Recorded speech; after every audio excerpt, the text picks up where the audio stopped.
Հարգելի հայրենակիցներ, ես այսօր մարտի 5-ն է։ Ես ուզում եմ ձեզ խոսք ասեմ որպես Ռուբեն Վարդանյանը, տենց ոնց որ ես կամ։ Ռուբեն Վարդանյանը Բաքվի բանտից ընտանիքի միջոցով աուդիո ուղերձ է փոխանցել հեռախոսազրույցի ժամանակ, խնդրելով ձայնագրել իրեն եւ հրապարակային դարձնել այն։ Աուդիո ուղերձում նա մասնավորապես խաղաղության կոչ է հղել հիմնված մարդկային հիմնարար արժեքների եւ արժանապատվության վրա։ Если судите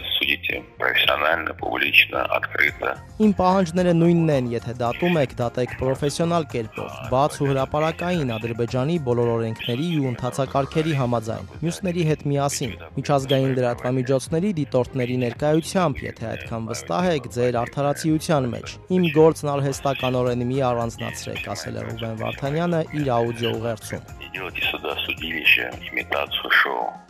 Если уж судите.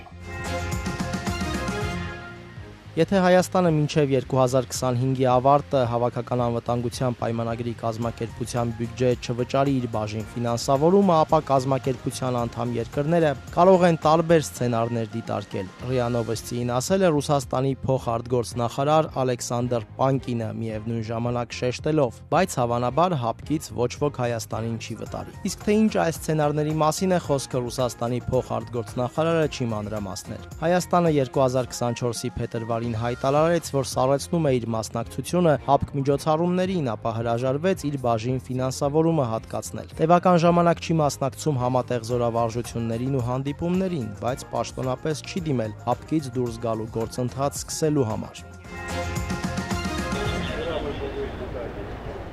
Այսօր առավոտյան ռուսական զորքերը հրթիռներով եւ անօդաչու թռչող սարքերով զանգվածային հարձակում են գործել Ուկրաինայի էներգետիկ եւ գազային ենթակառուցվածքների վրա, հայտարարել է Ուկրաինայի էներգետիկայի նախարար Գերման Գալուշչենկոն։ Ռուսաստանը շարունակում է իր էներգետիկ տերորը, հնարավորության դեպքում փրկարարներն ու էներգետիկները աշխատում են հետևանքները վերացնելու ուղղությամբ։ Ձեռնարկվում են բոլոր անհրաժեշտ միջոցները էներգիայի եւ գազի մատակարարումը կայունացնելու համար, գրել է նախարարը Facebook-ում, ըստ Ուկրաինայի ռազմաօդային ուժերի հրամանատարության ռուսական կողմը բացի հրթիռներից եւ անօդաչուներից կիրառել է նաեւ Tu-95 ռմբակոծիչներ։